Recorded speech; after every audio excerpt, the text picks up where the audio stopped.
وبركاته.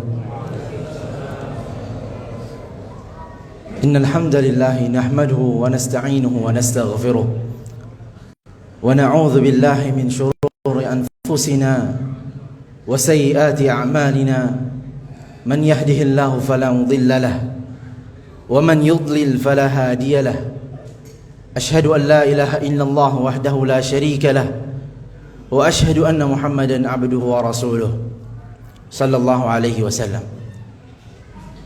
Ikhwati fiddin, azani Allah. Alhamdulillah, segala puji dan puja syukur hanya milik Allah Subhanahu wa taala. Salat beriring salam kita haturkan kepada Nabi Muhammad sallallahu alaihi wasallam.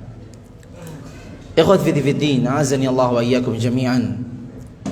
Musim kebaikan di bulan Ramadan ia amat cepat berlalu, sangatlah cepat, sebagaimana yang difirmankan oleh Allah Subhanahu wa taala dalam surat Al-Baqarah ayat 184, ayyaman ma'dudat, hanya beberapa hari yang terhitung saja. Dan ikhwah, demi Allah, ini yang kita rasakan, ini yang kita rasakan di Ramadan yang lalu. Lantas apakah kita tidak menyadarinya begitu saja? Kalau memang kita menyadarinya, apakah kita abai begitu saja? Tentu jawabannya tidak. Setiap dari kita berupaya untuk semaksimal mungkin untuk memanfaatkan bulan Ramadan. Karena bulan Ramadan ini adalah pendidikan takwa, madrasatut taqwa. Dan bulan Ramadan ini adalah pelatihan diri untuk memaksimalkan waktu untuk beramal saleh. Dan pada bulan Ramadan ini merupakan kesempatan seseorang untuk meningkatkan ibadahnya, memberikan yang terbaik untuk Allah Subhanahu wa taala. Yang ini dicontohkan oleh Nabi kita Muhammad sallallahu alaihi wasallam. Sahabat Abdullah bin Abbas radhiyallahu anhu menggambarkan bagaimana Rasulullah sallallahu alaihi wasallam, kana an-nabiy sallallahu alaihi wasallam ajwadan nas, adalah Nabi sallallahu alaihi wasallam adalah orang yang paling dermawan, wa ajwadu ma yakun fi Ramadan, dan semakin bertambah kedermawanannya tatkala di bulan suci Ramadan. Hadis riwayat Bukhari. Al-Imam Asy-Syafi'i rahimahullah mengomentari hadis ini, mengatakan bahwasanya di sini adalah anjuran seseorang hendaknya meningkatkan kualitas ibadahnya, meningkatkan kualitas sedekahnya, juga meningkatkan kuantitas dari sedekahnya. Ramadan ini melatih kita semua untuk memiliki mental sebagai pemberi, bukan sebagai mental penerima saja.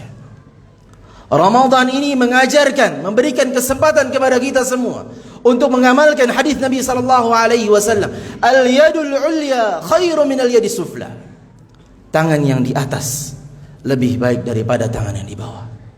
Memberi lebih baik daripada menerima. Demikianlah ikhwah dalam menyikapi bulan Ramadan, yang hendaknya setiap orang mengkondisikan dirinya untuk beribadah lebih baik dari sebelum di bulan Ramadan. Dan ini adalah cara orang yang cerdas memanfaatkan peluang berlipat gandanya ganjaran, rahmat Allah Subhanahu wa taala, ampunan dari Allah Subhanahu wa taala. Dan ini juga adalah metode orang yang cerdas dalam memanfaatkan akses dari Allah Subhanahu wa taala yang hanya Allah akan berikan tatkala di bulan Ramadan. Itu semua kita upayakan dalam berusaha menggapai ridha Allah Subhanahu wa taala, untuk mencapai surga Allah Subhanahu wa taala. Dan ikhwati fiddin, ini semua kita lakukan pada setiap ibadah kita, bukan hanya pada sedekah kita. Kita berusaha meningkatkan salat kita. Jangan sampai salat kita sama sebelum di bulan Ramadan. Tapi kita tingkatkan kualitas khusyuk kita. Kita tingkatkan kuantitas salat kita. Begitu pula berzikir kepada Allah Subhanahu wa taala. Jangan sampai sama zikir kita di bulan Ramadan sama dengan bulan sebelumnya. Tingkatkan kualitas zikir kita.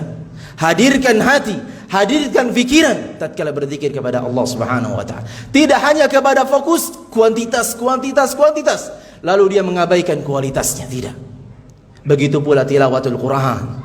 Hendaknya seseorang memperhatikan meningkatkan tilawah Qur'annya secara kualitas, mentadaburinya, memaknai ayatnya, juga meningkatkan bacaan secara kuantitas. Dan inilah yang dipraktikkan oleh para ulama salafus salih. Kita mengetahui bagaimana Imam Qatadah menghatamkan Al-Quran setiap 3 hari. Menghatamkan Al-Quran setiap 3 hari. 3 hari hatam, 3 hari hatam, 3 hari hatam. Yang dahulunya sebelum Ramadan, ia menghatamkan Al-Quran sepekan sekali. Tatkala masuk bulan Ramadan, ia menghatamkannya 3 hari sekali. Dan kita semua tahu bagaimana Al-Imam Syafi'i, beliau menghatamkan Al-Quran 2 kali sehari. 2 kali sehari. Dan ini juga diriwayatkan oleh Imam Abu Hanifah. Ikhwati fiddin, asani Allah wa iyyakum jami'an. Semua ini bisa diupayakan tatkala seseorang memahami betul bahwasanya Ramadan adalah momentum untuk meningkatkan ibadah kepada Allah Subhanahu wa taala.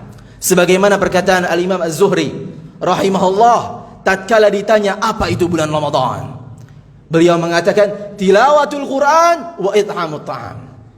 Bulan Ramadan, amalan ikoniknya adalah membaca Al-Quran dan memberikan makanan kepada orang yang membutuhkan.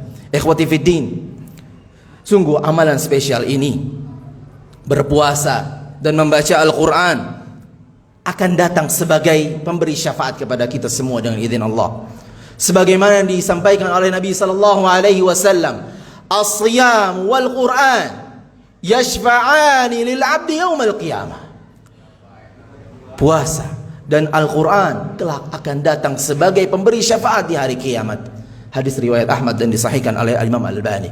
Syekh Salih Al-Utsaimin hafizahullah mengatakan, aku berusaha untuk meneliti, berusaha untuk merenungi mengapa disandingkan antara Al-Quran dan berpuasa. Maka aku dapati ternyata bahwasanya 2 hal ini menahan dari syahwat yang terbesar. Al-Quran dan berpuasa, dia menahan dari syahwat kalam, berucap ucapan yang tidak baik. Puasa atau Al-Quran menahan seseorang dari syahwat kalam. Dan juga puasa as-siyam menahan seseorang untuk menahan syahwat kemaluannya. Maka semakin besar ketundukan seseorang di hadapan Allah Subhanahu wa taala, semakin agung penghambaannya di hadapan Allah Subhanahu wa taala tatkala dia meredakan 2 syahwat tersebut, maka orang tersebut kelak akan mendapatkan syafaat dari keduanya. Ikhwati fiddin, cukuplah bagi kita suatu ungkapan sebagai nasihat, yaitu apabila di Ramadan saya tidak bisa menjadi lebih baik, maka bagaimana kabar saya kalau di luar Ramadan? Kalau saya di dalam Ramadan sulit untuk meningkatkan amal saleh saya, bagaimana saya bisa melakukan itu tatkala di luar bulan Ramadan? Kecuali dia yang dirahmati dan diberi taufik oleh Allah Subhanahu wa taala. Sehingga ikhwati fiddin azani Allah, mari kita manfaatkan momentum ini. Kita manfaatkan sarana ini. Kita manfaatkan kendaraan Ramadan ini untuk menjadi pribadi yang lebih baik, lebih bertakwa, lebih dekat kepada Allah Subhanahu wa taala, lebih dekat menuju ampunan dan rahmat Allah Subhanahu wa taala. Karena demi Allah kita semua membutuhkan itu semua. Karena demi Allah kita semua membutuhkan rahmat dan ampunan Allah Subhanahu wa taala. Ramadan ia adalah sarana yang Allah jadikan sebagai sarana yang ekspres, cepat, tetapi dia bukanlah tujuan. Dia bukanlah goal kita semua. Yang bisa dimaknakan dari sini adalah meskipun setelah melewati bulan Ramadan hendaknya kita tetap mendekat kepada Allah Subhanahu wa taala. Bukan berarti setelah lepas dari Ramadan kita lepas dari belenggu tersebut, kita bebas kemudian menerjang kemaksiatan Allah Subhanahu wa taala. Wal iyadzu billah. Aqulu qawli hadza wa astaghfirullah li wa lakum. Wa sallallahu ala nabiyyina Muhammadin wa ala alihi wa sahbihi wa sallam. Wassalamu alaikum warahmatullahi wabarakatuh.